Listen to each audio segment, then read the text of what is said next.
Hello everyone, कैसे हैं आप सब लोग। आई होप सब अच्छे होंगे, मज़े में होंगे, अच्छे से पढ़ाई करते होंगे। तो आज हमारी जो क्लास है वो ज्योग्राफी की क्लास। ज्योग्राफी में हमारा टॉपिक है भू आकृति विज्ञान यानी कि टोपोग्राफी। तो टोपोग्राफी आज हमारा टॉपिक है, हम इसके बारे में पढ़ेंगे। इससे पहले जो हमने टॉपिक पढ़ा था वो पढ़ा था जियोलॉजी, जिसमें हमने लास्ट वीडियो में पढ़ा था चट्टानों के बारे में, ज्वालामुखी के बारे में, सुनामी कैसे आती है, इस तरीके की सारी चीज़ें हमने पढ़ी थी। ठीक है।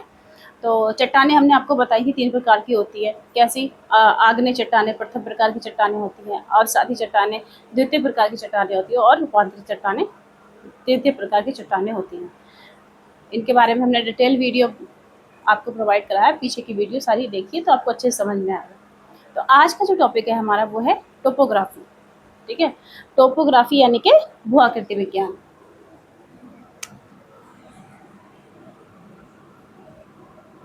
टोपोग्राफी और भू आकृति विज्ञान। ठीक है, ये हमारा टॉपिक है आज। भू आकृति विज्ञान क्या होता है? मतलब जो पृथ्वी है ना, पृथ्वी की बाहरी दिखावट जो है, कैसी दिखती है पृथ्वी, मतलब पृथ्वी को देखो तो पृथ्वी पे क्या क्या चीज़ नज़र आती है ना। जो जितनी भी चीज़ें नज़र आती हैं कि देखने पे पृथ्वी को, उसकी आकृतियाँ कौन कौन सी हैं, उन्हीं को ही हम भू आकृति विज्ञान कहते हैं। मतलब भूमि पे जो भी चीज़ हमें नज़र आती है उसको अलग अलग कैटेगरी में रख के और हमने उसके बारे में डिटेल पढ़ना है, उसी को ही हम भू आकृति विज्ञान कहते हैं।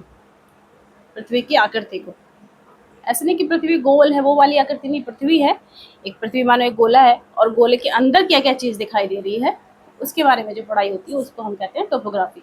अब उसमें क्या क्या चीज़ आ जाती है, मतलब टोपोग्राफी मतलब उबड़ खाबड़ चीज़ें, जैसे समुद्र है, कहीं महाद्वीप है, कहीं पर्वत हैं, पठार हैं, है ना, कहीं नदियाँ बह रही हैं, कभी कहीं डेल्टा हैं, कहीं ज्वार नदमुख हैं। इस तरीके की चीज़ें जो हैं वो सारी चीज़ों के बारे में पढ़ने को ही हम टोपोग्राफी कहते हैं। वही सारी चीज़ें हम जो हैं जिसमें आती हैं उसे टोपोग्राफी कहते हैं, और उन्हीं का अध्ययन ही करने जा रहे हैं आज हम। तो समझ में आ गया भू आकृति विज्ञान किसे कहते हैं। अब इस टोपोग्राफी को पढ़ने के लिए हम एक शब्द का यूज़ करते हैं, वो है उच्चावच। उच्चावच मतलब उबड़ खाबड़, यानी कि इंग्लिश में रिलीफ। रिलीफ, उबड़ खाबड़ चीज़। अब रिलीफ को क्या है, 3 भागों में कैटेगराइजेशन कर लिया है उसका। तो 3 भागों में कौन से? नंबर 1, नंबर 2 और नंबर 3। प्रथम श्रेणी, प्रथम श्रेणी, द्वितीय श्रेणी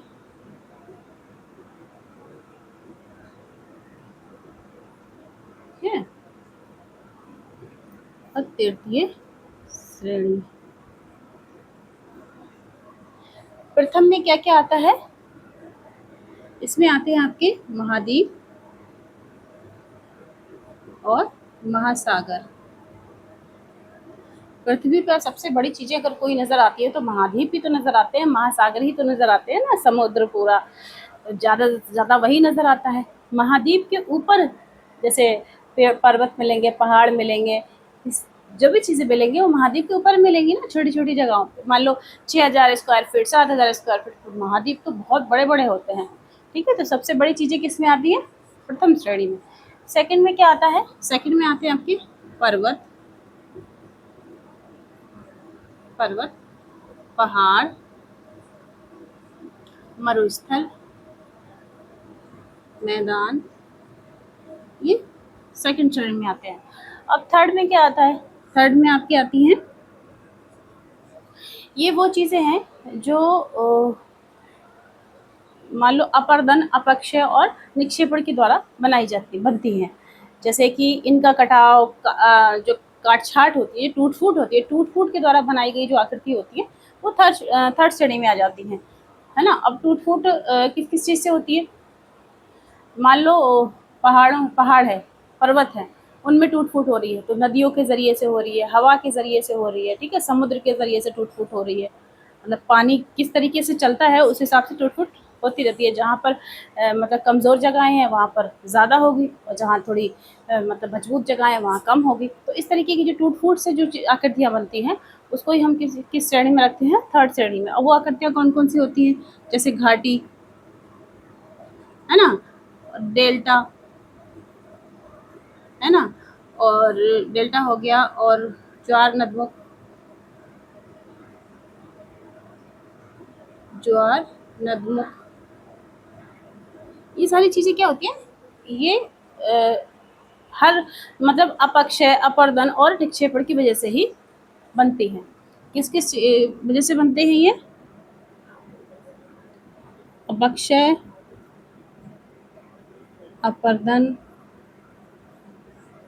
या निक्षेपण।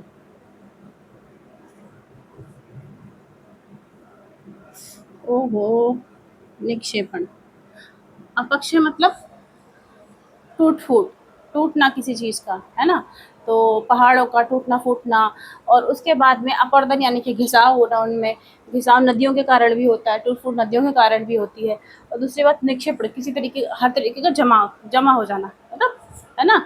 उसके जो भी अवसाद है उनका जमा हो जाना, उसी को ही निक्षेपण कहते हैं। पहले टूट-फूट हुई, फिर घिसावट हुई, फिर वो जमा हो गया। तो इन तीनों की वजह से मतलब चीज़ें, आकृतियाँ बनती हैं, उन्हीं आकृति को हम क्या कहते हैं?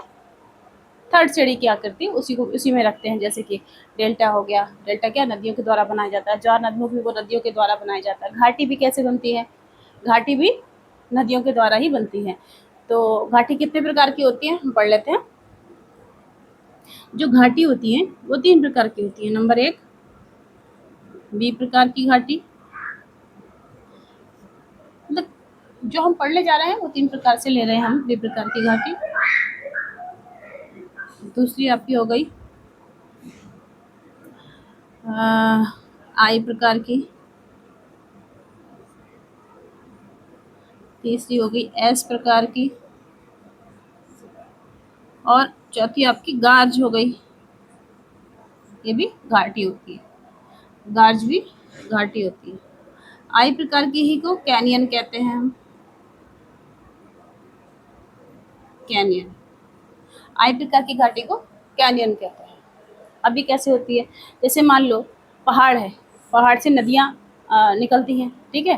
तो ये 2 पहाड़ हैं, अब एक पहाड़ के बीच से नदी निकली, है ना? अब समझ में आ रहा है? जैसे ये 2 पहाड़ हैं, पहाड़ ऐसे ही तो होते हैं, एक साइड इधर गया, एक साइड इधर गया, और बीच में से नदी निकल रही है। तो उसे क्या कहते हैं हम? अब दोनों किस प्रकार के इंग्लिश के किस प्रकार के अक्षर की तरह दिखाई दे रहे हैं? बी प्रकार के अक्षर की तरह दिखाई दे रहा है। तो यहाँ से जो नदी निकल के जा रही है, उसे कहते हैं बी प्रकार की घाटी में नदी बह रही है, ठीक है? तो ये कौन सी घाटी होगी? बी प्रकार की घाटी। अब जब नदी में पानी होता है, तो पानी किस तरीके से चलता है, उसका बहाव, उसका जो तेज है, वो किस तरीके का होता है? बहुत ज़्यादा होता है, क्योंकि पहाड़ पे नदियाँ जो होती हैं वो युवा अवस्था में होती हैं, है ना? जब नदियाँ होती हैं वो युवा अवस्था, और युवा अवस्था में हर इंसान के अंदर, इंसान हो चाहे जो भी चीज़ हो, जो युवा अवस्था में होती है उसके अंदर एनर्जी, ऊर्जा ज़्यादा होती है। तो वहाँ पर काट-छाँट ज़्यादा होती है। काट-छाँट होने के बाद वो क्या होता है? ऐसे चौड़ी हो जाती है, ऐसे चौड़ी होने लगती है। तो उसे क्या कहते हैं? गार्ज। जब वो चौड़ी होने लगती है, गार्ज। और चौड़ी होने के बाद पानी नीचे चला जाता है, ठीक है? यहाँ तक ऊपर तक पानी कब तक रहता है? जब बरसात रहती है ना, बरसात में पूरा भरा रहता है ऊपर तक, ठीक है? तो गार्ज रहती है, ठीक है? लेकिन जब बरसात खत्म होती है, पानी सूख के थोड़ा-सा नीचे जाता है, तो पानी नीचे चला गया, यहाँ पर ऊपर पानी नहीं है, तो नीचे काट-छाँट करेगा। जब नीचे काट-छाँट करता है तो इस प्रकार की गार्ज ऐसे फैल जाती है। मतलब ऐसी ऐसी जो गार्ज है वो ऐसे फैल जाती है, आई प्रकार की हो जाती है। समझ में आ रहा है ना आपको?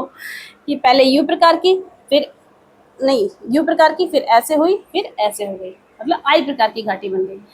तो वी प्रकार की घाटी, ठीक है? जब नदियाँ 2 पहाड़ों के बीच में बहती हैं तो वी प्रकार की घाटी। जब नदियाँ थोड़ी सी मतलब काट-छाँट करती है वी प्रकार की घाटी में, नीचे-नीचे काट-छाँट करती है, तो उसमें गार्ज बन जाती है, और गार्ज के बाद आई प्रकार की घाटी। और जब नदियाँ आगे बढ़ती हैं, जब नदियाँ गार्ज-उर्ज बनाती हुई आगे बढ़ती हैं मैदानी क्षेत्र में, तो मैदानी क्षेत्र में वो इस तरीके से विषल्प स्थिति में बहती हैं, और उन्हीं को ही हम एस प्रकार की घाटी कहते हैं, ठीक है? समझ आ गया? इसको मिटाती हूँ, आगे बढ़ाती हूँ। तो समझ आ गया कि नदियों द्वारा बनाई जाने वाली आकृति को ही हम घाटी कहते हैं, और घाटी कई प्रकार की होती हैं। वी प्रकार की, एस प्रकार की, आई प्रकार की और गार्ज। तो अब क्या है कि जो नदियों की स्थिति कैसे होती है, जब नदियाँ पर्वत पे होती हैं तो उनकी स्थिति कैसी होती है, ठीक है। जब नदियाँ पर्वत से निकलती हैं तो कैसी होती है। मान लो ये पर्वत है, मैं ऐसे पर्वत बनाती हूँ, ठीक नहीं बन रहा, ये तो मेरे को बिल्कुल भी डिज़ाइन नहीं बनाना आता। ये पर्वत हो गया, लग रहा है ना ऐसे ऐसे पहाड़। हाँ, तो अब जब पर्वत पे नदियाँ होती हैं तो उनकी स्थिति को पढ़ लेते हैं। नदियों की स्थिति कौन कौन सी होती है। जब नदियाँ पर्वत पे होती हैं तो बिल्कुल युवा अवस्था में होती है, युवा अवस्था में होती है, ठीक है, पर्वत पे होती है, ठीक है। दूसरी होती है प्रौढ़ावस्था में, प्रौढ़ावस्था, प्रौढ़ावस्था ये कहाँ पर होती है, मैदान में, यहाँ पर। क्योंकि नदियाँ जवान हर चीज का, देखो चाहे वो पेड़ बूटे पर्वत पहाड़ नदियाँ इंसान जानवर चरिंद परिंद जितनी भी चीजें हैं, अगर दुनिया पे आई हैं, दुनिया पे बनी है, जानदार बेजान जो भी चीज है, सबकी एक एज होती है ना। हम जानदार हैं, हमारी एक एज है कि हम 60 70 80 लगभग 80 तक जीते हैं और मर जाते हैं। पहले बच्चे होते हैं, बड़े होते हैं, फिर बूढ़े होते हैं और मर जाते हैं। ऐसे ही पेड़ बूटे भी पहले छोटे होते हैं, फिर बड़े होते हैं, फिर उनकी भी मरने की उम्र होती है। ऐसी नदियाँ होती है, पहले जवान होती हैं, फिर थोड़ी सी प्रौढ़ावस्था में आती है, फिर उसके बाद वो बूढ़ा वृद्धावस्था में आती है। तो वैसे ही इनकी 3 स्थिति है, युवावस्था प्रौढ़ावस्था और वृद्धावस्था। तो हर चीज को मरना है, तब भी लोग इतना घमंड में क्यों रहते हैं, जब एक दिन खत्म हो ही जाना है। किस प्रकार का घमंड, कोई पैसे का, कोई दौलत का, मतलब कोई खूबसूरती का, कोई नाम का, शोहरत का, इतना गुरूर इतना घमंड इंसानों को पता नहीं। इंसानों को ये बात पता नहीं है कि वो गुरूर घमंड में है। जो गुरूर घमंड में होते हैं वही आपसे कहते हैं कि जिस दिन मुझे घमंड हो गया ना, उस दिन मैं बिल्कुल इस चीज़ को छोड़ दूंगा कि दौलत दौलत को सबको छोड़ दूंगा, मुझे बिल्कुल घमंड नहीं है, मुझे बिल्कुल घमंड नहीं है। जो ये बोलता रहता है ना, मैंने अक्सर देखा उसके अंदर भरा पड़ा होता है घमंड, और मगर वो अनजान होता है कि यही घमंड है। तो खैर, ये हो गई वृद्धावस्था। वृद्धावस्था कहाँ पर होती है, ये मुहाने पे होती है, नदी समुद्र के मुहाने पे वृद्धावस्था। यहाँ जो पर्वत होते हैं ये इसका क्या होता है, उद्गम स्थल होता है, उद्गम स्थल है। अब वृद्धावस्था कहाँ होती है, मुहाने पे। तो जहाँ से नदियाँ निकलती हैं वो उसका उद्गम स्थल कहलाता है, ठीक है। तो अब मान लो ये पर्वत है, कोई पेन ले लूँ नीला वाला, पानी बनाते अच्छा लगेगा। ये पर्वत है और यहाँ से ये नदी निकली है, नदी है, इसमें पानी बना है तब मजा आएगा कि नदी दिख रही है।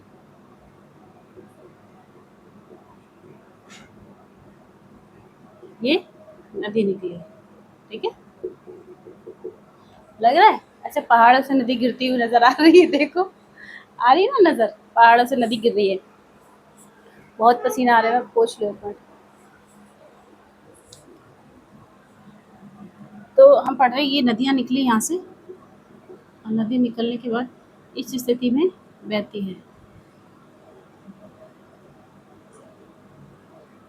है ना, ऐसे नदी बह रही है, इसमें पानी।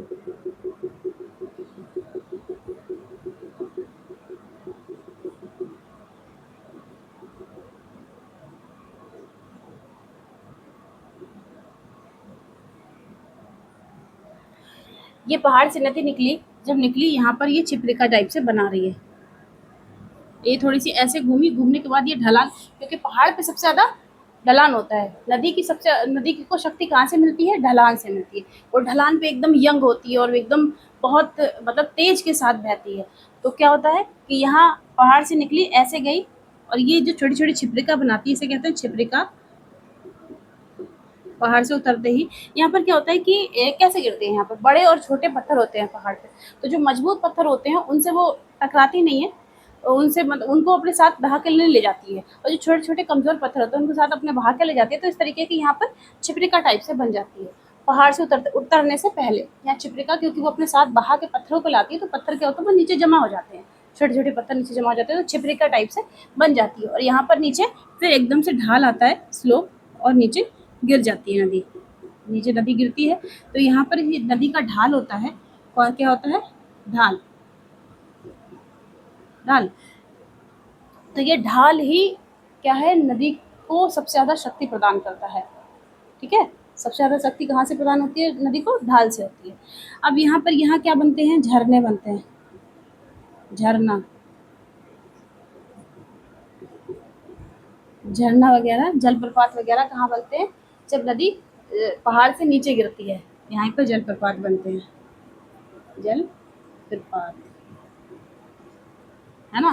देखो होगा अक्सर उत्तराखंड में, एमपी में, साउथ में आप जाएंगे, कितने बड़े दूध सागर जलप्रपात है, तो कैसे गिरता है कि एकदम नदी से नीचे ऐसे स्लोप की तरह नीचे गिरता है, मतलब नदी और पहाड़ के बीच में जो गिरावट होती है उसके बीच में जगह रह जाती है, क्योंकि ऐसे गिरता है बिल्कुल, और बहुत खूबसूरत लगता है देखने में, उसका नज़ारा एकदम दूध की तरह पानी लगता है बिल्कुल। तो बहुत ही खूबसूरत जगहें होती हैं ये, नेचर ने बहुत अच्छा अच्छा इनको बना रखा है।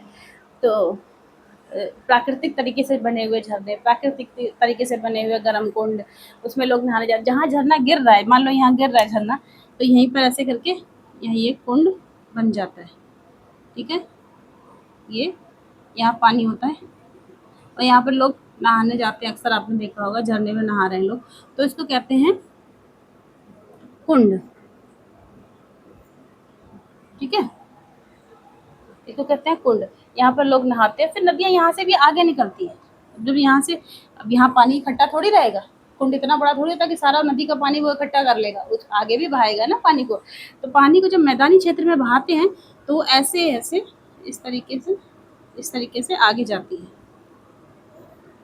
इस तरीके से नदी आगे बहती है। तो ये किस प्रकार की, अंग्रेजी के अक्षर एस की तरह लग रहा है ना, तो यह कौन सी प्रकार की घाटी हो गई, एस प्रकार की घाटी, एस प्रकार की, इस प्रकार की घाटी हो गई। ठीक है, अब इसके अंदर पानी बह रही है,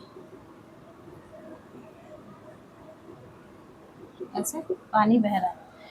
तो यहाँ पर ये पहाड़ों से गिरी, यहाँ छिपरिका बनाई, और यहाँ पर पहाड़ से गिरने के बाद झरना बह रहा है, यहाँ पर एक कुंड क्रिएट कर देती है। और जब मैदानी क्षेत्र में आती है तो मैदानी क्षेत्र में क्या होती है, इसकी जो स्पीड होती है वो कम हो जाती है, स्पीड कम हो जाती है, तो वो इस तरीके से विसर्पिका की तरह चलती है, विसर्प तो सांप की तरह रेंगती है ना। तो इसी को अंग्रेजी के अक्षर एस प्रकार की घाटी भी कहते हैं, और इसको कहते हैं विसर्प, यानी कि सांप की तरह, जैसे सांप ऐसे ऐसे चलता है ना, जब वो बहुत ऐसी उबड़ खाबड़ जगहों पे बहुत अच्छा चलता है, जब वो चिकनी जगहों पे आता है तो ऐसे बिल्कुल सिमट सिमट के चलता है। तो वैसे ही यहाँ पर ये कमज़ोर फील करती हैं, मैदान में बहुत तेज़ी से नहीं बहती है, मतलब उतना भी कम नहीं, बहुत जैसे पहाड़ों से एकदम उनका जो ताकत होती है उतनी उनको ताकत नहीं मिलती है मैदान में। तो ये इस प्रकार की क्या बनाती हैं, विसर्प, इस प्रकार के विसर्प बनाती है, इन्हें विसर्प घाटी भी कहते हैं, विसर्प भी कहते हैं, क्या कहते हैं, विसर्प, मिनांडर, विसर्प सब इसी के नाम हैं, इसको मिनांडर भी कहते हैं, उसको विसर्प भी कहते हैं। ठीक है, आई बात समझ में। अब इसको मिटाती हूँ, यहाँ से बनाना आगे चालू करूँगी तब नदी जाके पूरा समझा पाऊंगी आपको। ठीक है, तो अब यहाँ से ऐसे बना लेते हैं। ठीक है,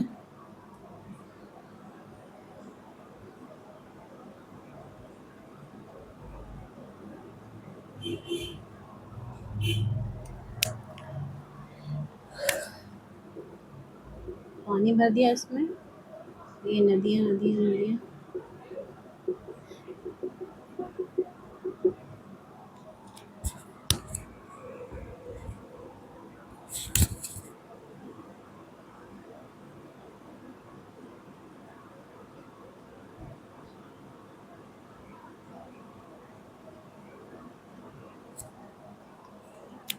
तो जो हमने एस प्रकार की घाटी पढ़ ली थी ना, वहीं से आगे करते हैं इसको, क्योंकि मेरा बोर्ड बहुत छोटा था, समझ में नहीं आएगा, इसलिए मैंने वो मिटा दिया और यहाँ से पढ़ाती हूँ। इसको हम क्या कहते हैं, एस प्रकार की घाटी। ठीक है, अब मान लो ये नदियाँ यहाँ पर थोड़ी सी कमज़ोर पड़ी, कमज़ोर पड़ने के बाद क्या हुआ कि ये अपने साथ बहुत ज़्यादा मतलब अवसाद इकट्ठे करके ला रही हैं, तो जाहिर सी बात है कि बहते बहते उनको कितना ढकेलेंगे आगे, कभी तो कमजोरी फील होगी। लेकिन ऐसे ऐसे चलती हैं ये नदियाँ, ऐसे ऐसे, ठीक है। तो इसको मिनंडर भी कहते हैं, इसको विसर्ग भी कहते हैं। अब यहाँ पर क्या है कि कभी कभी नदियाँ ऐसे टेढ़ी मेढ़ी ना होकर यहाँ पर सीधे सीधे चलने की कोशिश करती हैं। तो यहाँ पर जो एरिया है इसको काटना पड़ेगा, तो नदियाँ ऐसे सीधी होंगी, यहाँ सीधी होंगी। काट छाट कर बहुत दिनों की काट छाट के बाद में यहाँ पर नदियाँ सीधी हो जाती हैं और ये ऐसी स्थिति में आ जाती है, ठीक है, ये ऐसी स्थिति में आ जाती है। तो यहाँ पर क्या होता है, ये नदी ऐसे सीधी हो गई, यहाँ सीधी हो गई, और सीधी होने के बाद ये थोड़ा सा, ये इसका हिस्सा जो एस आकार का था, जो मतलब विसर्ग बना रही थी, विसर्ग का थोड़ा हिस्सा ये काट छाट के बाद ये सीधी हो गई नदी अपना रास्ता, क्योंकि नदियाँ अपना रास्ता भी तो चेंज करती है ना, परिवर्तन करती रहती है नदियाँ अपना रास्ता। तो यह सीधी नदी में ये बहने लगी, क्योंकि इनके अंदर पावर ज़्यादा होती है, तो जाहिर सी बात है काट छाट के बाद ये सीधी बहने लगी, और इनका इतना हिस्सा ये बाहर कट गया। और इसी कटे हुए हिस्से को क्या कहते हैं, अब देखो गाय के खुर की तरह होगा ना, कभी आपने गाय का खुर देखा होगा, ऐसा होता है ना। तो ये गाय के खुर की तरह नजर आ रहा है ना। तो नदियों से ही बनी हुई झीलें, जो मतलब नदियों से कट के अलग होती हैं, उन्हीं को जैसे ये झील की जैसी बन जाती है। तो इसको कौन सी झील कहते हैं, गोखुर, गोखुर झील। ये नदियों का ही हिस्सा रहती हैं, पर नदियाँ अपना रास्ता बदलती हैं, अपनी स्थिति को बदलती हैं, अपने आकार को बदलती हैं। उस आकार को बदलने के कारण ही क्या होती है, ये उन नदियों से अलग होकर कट जाती है और नदियाँ अपना सीधी अवस्था में बहने लगती हैं। उसी को क्या कहते हैं हम, जो कटने वाली नदी होती है, छटने वाली नदी होती है, छाटन नदी या फिर गोखुर नदी के नाम से, गोखुर झील के नाम से भी जानी जाती है। वैसे तो गोखुर झील के नाम से एग्जाम में क्वेश्चन आएंगे, तो गोखुर झील के नाम से ही आएंगे, ठीक है। किससे कटती है, वो नदियों से ही अलग होकर नदियों से छट जाती है, उसी को गोखुर झील कहते हैं, ठीक है। अब जब ये इस प्रकार की घाटी हो गई, अब घाटियों में क्या है, हमने कैनियन पढ़ा था ना, कैनियन मतलब गार्ज, जो बी प्रकार की घाटी, फिर आई गार्ज बन जाता है, फिर आई प्रकार की घाटी, आई प्रकार की घाटी को ही हम कैनियन कहते हैं। तो कैनियन जो है वो आई प्रकार की घाटी को कहते हैं, घाटी या कैनियन। दुनिया का सबसे बड़ा कैनियन कहाँ, यूएसए में। दुनिया का सबसे बड़ा कैनियन यूएसए में है, कौन सी नदी में, कोलोराडो नदी में, जिसे हम ग्रांड कैनियन कहते हैं। दुनिया का सबसे बड़ा, दुनिया का सबसे बड़ा कैनियन,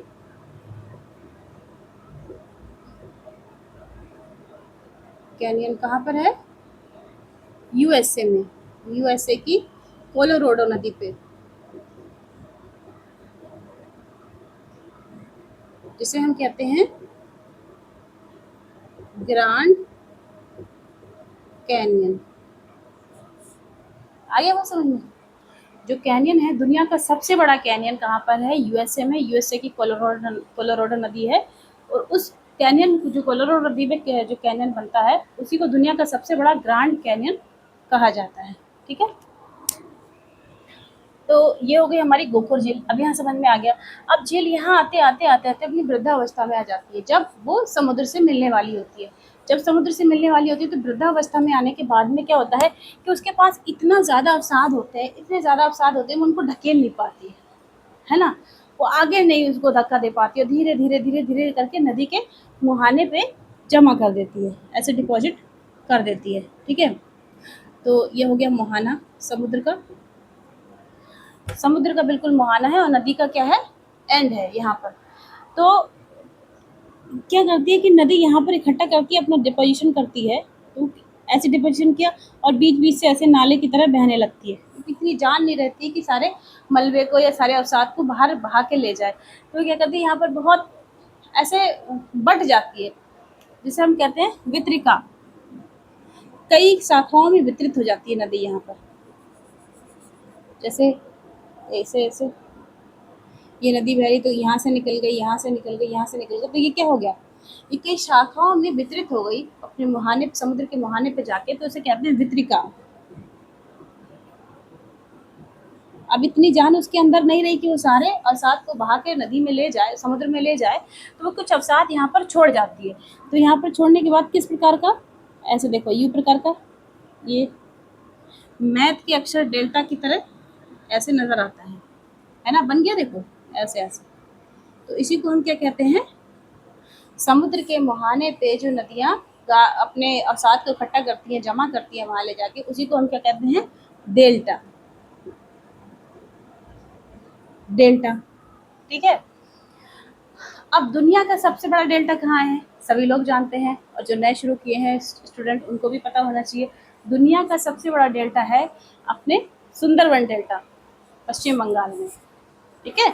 बंगाल में सुंदर, कोलकाता में, बंगाल में, वेस्ट बंगाल में क्या है, सुंदरवन डेल्टा। अब उसका नाम सुंदरवन डेल्टा क्यों पड़ा, इसलिए पड़ा क्योंकि वहाँ पर अब जैसे नदियाँ आई, ये नदियाँ बह के आ रही हैं, तो अपने साथ हर तरीके की मतलब अवसाद लेके आ रही हैं। कहीं अच्छी मिट्टी, उपजाऊ मिट्टी, कहीं मतलब यूरिया वाला पानी, कहीं से कुछ, सब कुछ अपने साथ में बहाती लेके आ रही है ना साथ में।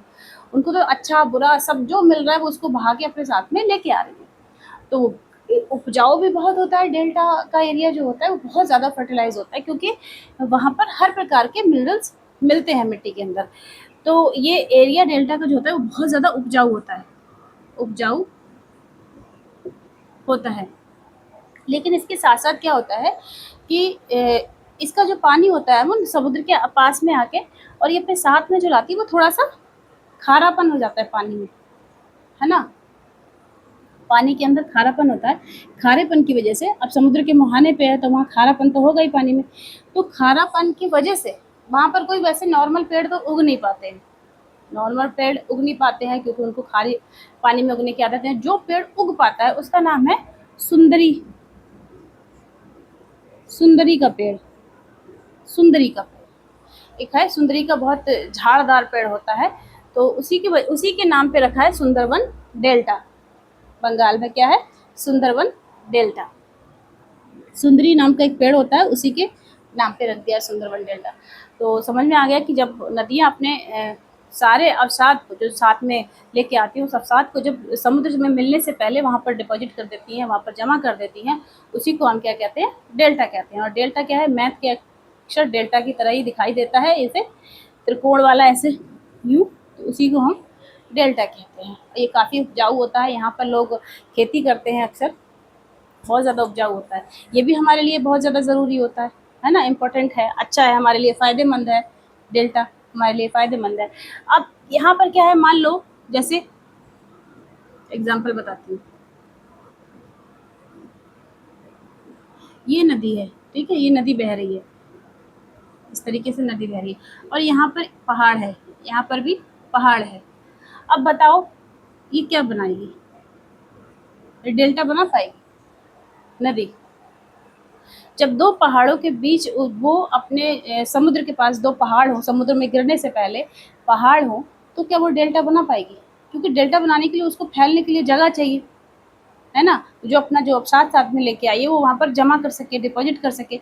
लेकिन यहाँ पर क्या है, दोनों जगह पहाड़ खड़े हुए हैं, तो वो अपने अवसाद को क्या होती है, या तो वो बहा के अंदर ले जाए समुद्र के अंदर, है ना, तो उतनी जान नहीं होती उसकी, या तो वो पहाड़ों को काटे। तो जब जो अपने अपने अवसाद को बहाने की हिम्मत नहीं है जिसके अंदर, वो पहाड़ को कैसे काट सकती है, तो वो क्या करती है कि धीरे धीरे करके यहाँ पर क्या आता है, समुद्र के अंदर ऐसे डिपॉजिट कर देती है, ठीक है। समुद्र के अंदर धीरे धीरे ऐसे अपने अपने अवसाद को डालती रहती है, और वो समुद्र के अंदर डिपॉजिट होता रहता है। इसको क्या कहते हैं हम, इसको कहते हैं, ये देखो एक नाद की तरह बन गया ना, उल्टे नाद की तरह, जैसे ऐसे नाद बना होता है ना, अब ये उल्टा नाद बन गया। इसी को कहते हैं हम ज्वार नदमुख। ये कहाँ बनते हैं, ये समुद्र के अंदर होते हैं, और डेल्टा कहाँ बनते हैं, समुद्र के मुहाने पे बनते हैं, ठीक है। और ये समुद्र के अंदर नदमुख बनते हैं। इसको हम एस्चुरी भी कहते हैं, इंग्लिश में एस्चुरी कहते हैं और हिंदी में ज्वार नदमुख। अब ये क्या हमारे लिए फ़ायदेमंद होता है, हाँ ये भी हमारे लिए फ़ायदेमंद होता है। अब बताते हैं कैसे। आप सोचेंगे ये नदी के समुद्र के अंदर है, हमारे लिए कैसे फ़ायदेमंद होगा। तो अब धीरे धीरे धीरे डिपोजिशन हो रहा है यहाँ पर, और नदी कोई हल्के-मुल्के चीज़ें तो लाती नहीं है अपने साथ में बहा के, मोटे-मोटे पत्थर, बहुत भारी-भारी चीज़ें लेके आती है साथ में और धीरे-धीरे क्योंकि मतलब साल दर साल बहने वाली नदी हमेशा पानी में मतलब पानी बह रहा है उसमें और हमेशा वो समुद्र में अपना अवसाद डाल रही है, तो यहाँ धीरे-धीरे जमा होता रहता है, जमा होता रहता है, होता रहता है, होता रहता है। ये हमारे लिए किस चीज़ का निर्माण करती है? हमारे लिए क्या एक नई ज़मीन का निर्माण करती है। ऐसे मतलब वो बहते पाटते ऊपर तक आ जाता है और नई प्रकार की ज़मीन का निर्माण करती है जिसमें जो हमारे लिए फ़ायदेमंद होती है, हमारी क्या होती है, ज़मीन को बढ़ाती है ना? हमारे स्थलीय एरिया को बढ़ाने का काम करती है, तो ये भी हमारे लिए फ़ायदेमंद होता है, ठीक है? तो अब ये आपको समझ में आ गया पूरी तरीके से या अभी कुछ और बचा है? नहीं समझ में आया तो मुझे बताइएगा कमेंट करके। तो यहाँ तक हमने पढ़ लिया, यहाँ तक हमने पढ़ लिया। अब जो यहाँ पर गोखुर झील बन रही थी, यहाँ गोखुर झील बन गई, तो यहाँ पर नदियाँ सीधी हो गई। अब नदियाँ अपने साथ क्या लेके आती हैं? रेत भी लेके आती हैं नदियाँ अपने साथ में। तो यहाँ पर क्या हुआ कि धीरे-धीरे रेत जमना शुरू हो जाती है। एक साइड रेत जम जाती है और एक साइड क्या होती है, काट-छाँट होने लगती है, ठीक है? तो यहाँ रेत जमना शुरू हो गई। अब यहाँ पर है थल स्थल आपका और यहाँ पर रेतीली जगहें हो गई। तो इसको क्या कहते हैं हम? प्राकृतिक तटबंध। प्राकृतिक तटबंध यानी कि रेतीली जगह हो जाती है थोड़ी। आपने देखा होगा ना कि जहाँ पर बहुत से नदियाँ जब बह के जाती हैं तो वहाँ पर रेतीली जगह छोड़ जाती हैं, अपने आसपास रेतीले मैदान जैसे बन जाते हैं, उनको कहते हैं प्राकृतिक तटबंध। उसमें अक्सर आपने देखा होगा कि वहाँ पर कुकुम्बर, ककड़ी, इस तरीके की जो सीजनल वो होती है ना, सैलेड में ज़्यादातर यूज़ होने वाली, इसमें ज़्यादा पानी पाया जाता है। इस तरीके की जो सब्जियाँ होती हैं वो वहीं पर उगाई जाती है। मोस्टली किसान जो छोटे-छोटे किसान होते हैं वो वहाँ पर खरबूज, तरबूज, इस तरीके की चीज़ें वहाँ पर उसमें मतलब उगाते हैं, इन्हीं तटबंध वाली जगहों पे, ठीक है? रेतीली जगहों पे ये चीज़ें उगाते हैं। तो आगे बात समझ में, यहाँ तक हमने पढ़ लिया कि नदियाँ कैसे वो पहाड़ों से निकलती हैं, कैसे वो युवा अवस्था से अपनी प्रौढ़ावस्था में मैदानों में आती हैं और इस प्रकार की घाटियाँ बनाती हैं और मैदानों से बहते-बहते वो अपने साथ अवसाद ले जाते समुद्र के मुहाने पे पहुँचती हैं और वहाँ पर डेल्टा या एस्चुरी का निर्माण करती हैं। यहाँ तक हमने पूरा डिटेल में पढ़ लिया। अब इसके आगे की क्लास हम कल करेंगे, ठीक है? यहाँ तक आप अच्छे से पढ़िए, इसके आगे की क्लास हम कल करेंगे। Thank you so much.